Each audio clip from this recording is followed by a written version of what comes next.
তৃতীয় শ্রেণীর ছোট্ট ছাত্রছাত্রীরা কেমন আছো তোমরা সকলে? আশা করছি প্রত্যেকেই খুব ভালো আছো। আজকে আমি তোমাদের জন্য দেখো আমার গণিত এই পাঠ্য বইটি থেকে অঙ্ক ক্লাস নিয়ে হাজির হয়েছি।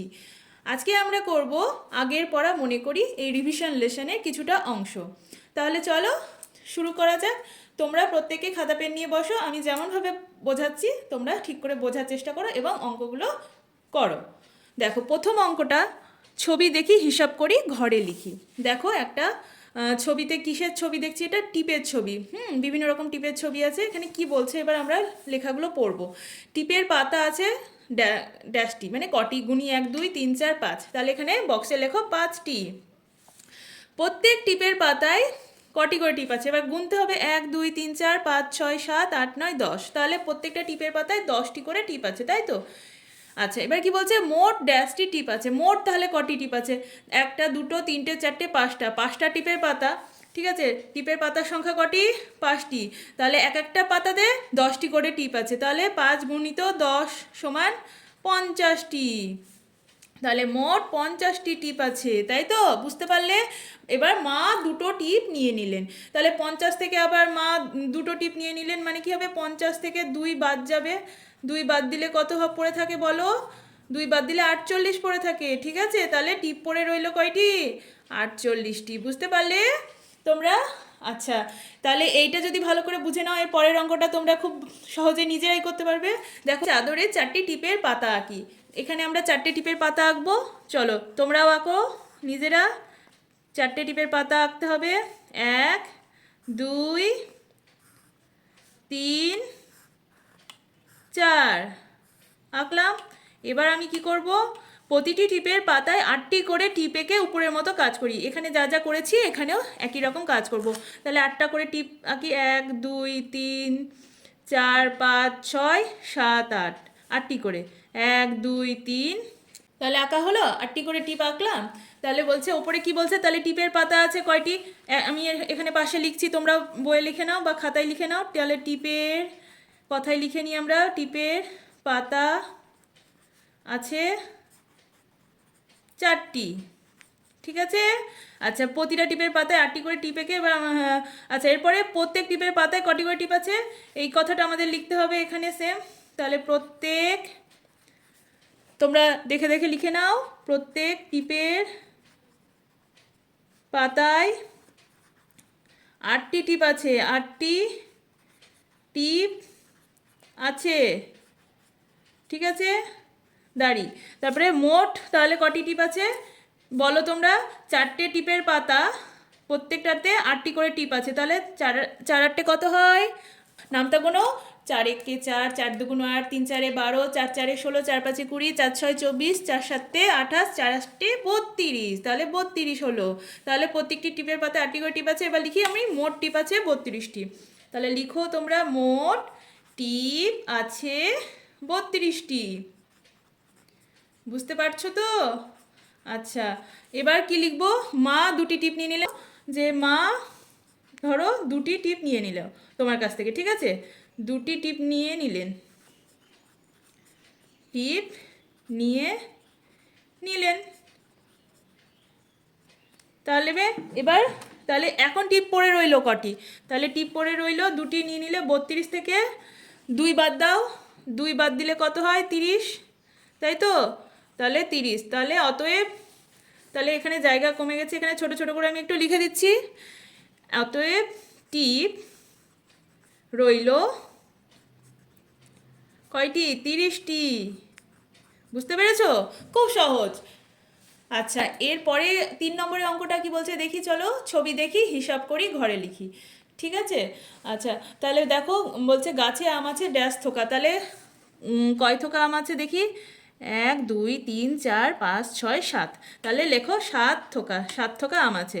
প্রত্যেকটা থোকায় কটি করে আম আছে? দেখো, এই একটা থোকা, এই থোকায় 3টে, প্রত্যেকটা থোকায় 3টে 3টে করে আম আছে। তাহলে এখানে 3 লেখো। গাছে মোট কটি আম আছে? তাহলে 7টা থোকা, প্রত্যেকটাতে আছে 3টে করে আম। তাহলে 7 গুণ 3 সমান 21টি। তাহলে এখানে লেখো 21টি আম আছে। ঠিক আছে। এবার গাছের তলায় দেখো কিছু আম পড়ে আছে, 3টি আম। তাহলে 3 লিখে দাও। মাটিতে পড়ার আগে গাছে মোট আম কটি ছিল? তাহলে মাটিতে যখন পড়ে গেল, এই 3টে পড়ে গেল, ঠিক আছে, আগে তাহলে কটি ছিল পড়ার আগে? তাহলে এই 3টেও তো আগে গাছে ছিল। তাহলে এখন আমি দেখছি 21টা আম, তাই তো আমার কাছে। এবং গাছ থেকে পড়ে গেছে এই 3টে আম, তাহলে এই পড়ার আগে যখন এই 3টে আম এখানে ছিল গাছের থোকাতে, তাহলে তখন একসাথে ছিল 3টে আম। তাহলে এই 3টে আম তখন যদি থাকতো, তাহলে একসাথে থাকলে কটা আম হতো? তাহলে 21-এর সাথে 3 যোগ করব, তাহলে 24 হবে, তাই তো? তাহলে 24টি। তাহলে এখানে লেখো 24টি আম ছিল মাটিতে পড়ার আগে। বুঝতে পারছো তো? আচ্ছা, তাহলে পরের পৃষ্ঠায় চলো। কি বলছে দেখো, অঙ্কে লিখি কথায় লিখি। আচ্ছা, এই অঙ্কগুলো করার আগে আমি তোমাদেরকে কিছু দেখাতে চাই। দেখো, অঙ্কে প্রকাশ বলতে কি বলছে, যখন একটা সংখ্যায় থাকা অঙ্কগুলিকে যথাক্রমে পাশাপাশি লিখে প্রকাশ করলে তাকে বলা হয় অঙ্কে প্রকাশ। যেমন ধরো 12কে যখন অঙ্কে প্রকাশ করব তখন কি লিখব? 1, 10, 2, 12। এটা হচ্ছে অঙ্কে প্রকাশ করলাম, ঠিক আছে। এবার কথায় প্রকাশ, কোনো সংখ্যাকে, যেমন যদি ধরো 12, এই সংখ্যাটাকে যখন ভাষার মাধ্যমে লিখে প্রকাশ করব তাকে বলা হচ্ছে কথায় প্রকাশ। যেমন এখানে লিখেছি দেখো, 22কে কথায় প্রকাশ করলে হবে বয়াকার হ্রস্বই তলা বসে। এটা হচ্ছে কথায় প্রকাশ। যখন তুমি ধরো কথায় লিখছো সেটা হচ্ছে কথায় প্রকাশ, যখন সংখ্যায় লিখছো সেটাকে বলছে অঙ্কে প্রকাশ। এই হচ্ছে সহজ জিনিস। দেখো এবার তাহলে আমরা এইখানে চলে আসি। কটা পেন্সিল আছে দেখো বাক্সে, তাহলে গুনতে লাগো। 1, 2, 3, 4, 5, 6, 7, 8, 9, 10, 11, 12। তাহলে এইখানে 12টা পেন্সিল আছে।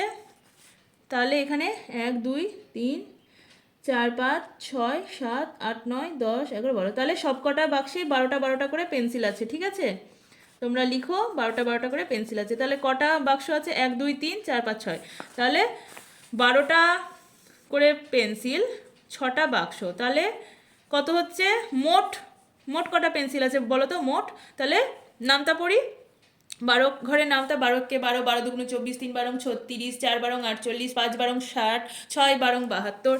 তোমাদেরকে নামতাগুলো কিন্তু একদম ভালোভাবে মুখস্থ রাখতে হবে, তাহলে কিন্তু অঙ্ক সহজ, ঠিক আছে। তাহলে অঙ্কে লিখে নিই কত হলো। কটা পেন্সিল আছে? 72টি পেন্সিল। আর এবার আমি সেটাকেই লিখবো কথায়। 72টাকে কথায় লিখছি, বয়াকার হয়াকার তয় তয় র, 72টা পেন্সিল। দেখো পরেরটা দেখি, ঠিক আছে। মালায় কটা পুঁথি আছে গুনি। দেখো পুঁথি আছে কটি মালা? 1, 2, 3, 4, 4টি মালা। পুঁথির সংখ্যা কত? 1, 2, 3, 4, 5, 6, 7, 8, 9, 10। 1, 2, 3, 4, 5, 6, 7, 8, 9, 10। তার মানে এই 3টেতে 10টা। এটা 1, 2, 3, 4, 5, 6, 7। এটাতে আছে কিন্তু 7টি, ঠিক আছে। তাহলে তাহলে কি হবে? তাহলে দেখো এই 3টেতে আছে 10টি করে, তাহলে 30টি, আর এটাতে আছে 7টি। তাহলে কত হলো? 37টি, তাই তো? 37টি পুঁতি আছে। বুঝতে পারলে? দেখো 3টেতে 10টা করে পুঁতি আছে, তাহলে 3 গুণ 10, 30 হয়ে গেল। আর এখানে আছে, এখানে 3টে পুঁতি কম আছে, তাই 7 যোগ করলাম, তাহলে হয়ে গেল 37। তোমরা করে নাও 37, ঠিক আছে। দেখো পরের অঙ্কটা সন্দেশ রাখা রয়েছে। তোমরা কারা কারা সন্দেশ খেতে ভালোবাসো আমাকে কিন্তু অবশ্যই কমেন্ট করে জানাবে। আমিও খুব ভালোবাসি খেতে। আচ্ছা, দেখো প্লেটে সন্দেশ রাখা রয়েছে। এবার আমাদের গুনতে হবে। 1, 2, 3, 4, 5, 6, 7। এটাতে 7, 1, 2, 3, 4, 5, 6, 7। এটাতেও 7, ঠিক আছে। দুটোতে 7 হলে এটাতে মনে হচ্ছে একটু বেশি আছে। 1, 2, 3, 4, 5, 6, 7, 8, 9। তাহলে এই দুটোতে আছে 7টা করে। তাহলে 7 গুণ 2 সমান 7 গুণ তো 2 কত হয়? 7-এর ঘরে নামতে পারো। 7 থেকে 7, 7 দুগুণ 14, 14।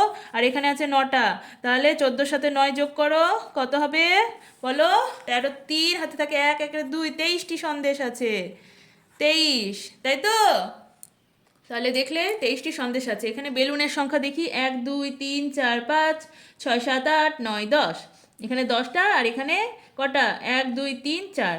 তাহলে 10-এর সাথে 4 যোগ করলে কত হবে? 14টি। তাহলে 14টা বেলুন আছে, তাই তো? দেখো পরেরটি, এটা তো হয়ে গেল 14টা বেলুন আছে। নোট, এটা 20 টাকার নোট, 10 টাকার নোট, আর এটা 2 টাকার কয়েন। তাহলে টোটালে কত আছে? 20-র সাথে 10 যোগ করলে কত হয়? 30, 30 আর 2 টাকার কয়েন মানে 32, তাই তো? তাহলে কত টাকা আছে? 32 টাকা। তাহলে লিখো কথায়। তাহলে এখানে আছে 32 টাকা, আর এখানে কথায় লিখলাম 32।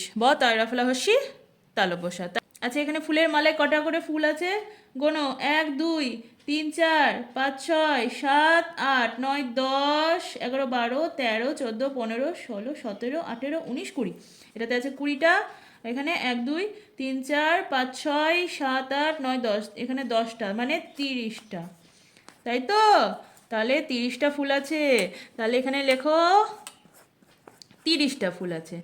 এগুলো তো সহজ জিনিস, তাও আমি বলে দিলাম, তোমরা লিখে নাও। আচ্ছা, এবার দেখো মালাগুলি। দেখি মালায় কটি পুঁথি আছে সেটা আমরা গুনবো, কটি পাশে পড়ে আছে গুনবো, পড়ে যাওয়ার আগে মালায় কটে পুঁথি ছিল সেটাও এবার আমরা হিসাব করব। ঠিক আছে? আচ্ছা চলো, একটা করেও দিয়েছে দেখো এখানে ছবিতে। মালায় আছে কটি পুঁথি? 17টি। 1 2 3 4 5 6 7 8 9 10 11 12 13 14 15 16 17, 17টি পুঁথি। পড়ে আছে নিচে 3টি পুঁথি। তাহলে মালায় আগে কটা ছিল? এই 3টেও যদি এখানে থাকতো তাহলে কটা হতো মোট? 18 19 20, তাহলে 20টি পুঁথি, তাই তো? মালায় আগে ছিল 20টি পুঁথি। এটা তো সহজ হিসাব, হাতে গুনে করে ফেলবে। তাহলে এখানে মালায় কটি পুঁথি আছে এবার গোনো। 1 2 3 4 5 6 7 8 9 10 11 12 13 14 15, তাহলে মালায় আছে 15টি পুঁথি। এবার পড়ে আছে কটি? গোনো গোনো। 1 2 3 4 5 6, 6টি পুঁথি পড়ে আছে। তাহলে মালায় আগে কটি ছিল? তাহলে 15, আর এই 6টি পুঁথি পড়ে আছে। 15-র সাথে 6 যোগ করলে কত হবে বলো বাচ্চারা? 21টি, তাই তো? তাহলে এখানে লিখে ফেলো 21টি পুঁথি। আচ্ছা, নেক্সট। মালায় আছে কটি পুঁথি আবার গোনো, এগুলো তোমরা নিজেরাই করো। 1 2 3 4 5 6 7 8 9 10 11 12 13 14 15 16 17 18 19, তাহলে মালায় আছে 19টি পুঁথি। এবার পড়ে আছে একখানা পুঁথি এটাতে আবার। তাহলে 19 আর 1 যোগ করলে কত হয়? 20, তাহলে 20টা পুঁথি ছিল। এবার এটাতে হচ্ছে 1 2 3 4 5 6 7 8 9 10 11, 11টি পুঁথি পড়ে আছে। কটা? 1 2 3 4 5 6 7 8 9, তাহলে পড়ে আছে 9টি পুঁথি। তাহলে আগে কটা ছিল?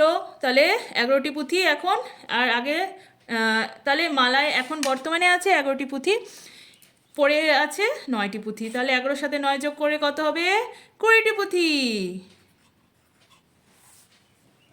পরের অঙ্কটা, মালায় আছে কটি পুঁথি? তাহলে তোমরা গোনো গোনো কাউন্ট করো। 1 2 3 4 5 6 7 8 9 10 11 12 13 14 15, মালায় আছে 15টি পুঁথি। ঠিক আছে? আচ্ছা, পড়ে আছে দেখি 1 2 3 4 5, ঝটপট ঝটপট ঝটপট করো। মালায় আগে ছিল কটি? তাহলে এখন দেখছি 15টা পুঁথি আছে, আর 5টা পুঁথি খুলে পড়ে গেছে। তাহলে মালায় এর আগে কটি ছিল? প্রথমে 20টি পুঁথি, তাই তো? নেক্সট, মালায় আছে এখন কটি? এটি হচ্ছে লাস্ট অঙ্ক এই পেজের। 1 2 3 4 5 6 7 8 9 10 11 12, তাহলে মালায় আছে দেখলাম 12টি পুঁথি। ওকে, আচ্ছা, পড়ে আছে দেখি 1 2 3 4 5 6 7 8, তাহলে পড়ে আছে 8টি পুঁথি। তাহলে বলো তোমরা যে আগে কটি ছিল? 12-র সাথে 8 যোগ করে কত হয় গো? 20টি পুঁথি, তাই তো? 20টি পুঁথি পড়েছিল। তা আজকে আমাদের 3 নম্বর পৃষ্ঠা পর্যন্ত কমপ্লিট হয়ে গেল। ঠিক আছে? এর পরের দিন আমরা 4 নম্বর পৃষ্ঠা থেকে করব। এভাবে আস্তে আস্তে আমরা সব শেষ করে ফেলবো। তো আজকের এই ভিডিওটা কেমন লাগলো তোমাদের অবশ্যই আমাকে কমেন্ট করে জানিও, আর ভিডিওটাকে অবশ্যই লাইক করো একটা, হ্যাঁ? আর আমার চ্যানেলে আজ তুমি নতুন হয়ে থাকলে চ্যানেলটাকে প্লিজ সাবস্ক্রাইব করো, আর বেল আইকনটা টিপে দিও যাতে আমি যখনই ভিডিও দিব তোমার ফোনে নোটিফিকেশান চলে যাবে। ঠিক আছে? তাহলে ভালো করে অঙ্কগুলো খাতায় প্র্যাকটিস করবে, বারবার করে প্র্যাকটিস করতে হবে তোমাদের। ঠিক আছে? বারবার করে এখন যত প্র্যাকটিস করবে তত তোমাদের কাছে সহজ হয়ে যাবে অঙ্কগুলো, পরীক্ষার সময় কোনো অসুবিধাই হবে না। ভালো করে পড়তে থাকো, প্র্যাকটিস করতে থাকো, সাফল্য তোমাদের আসবেই আসবে। তাহলে চলো, টাটা।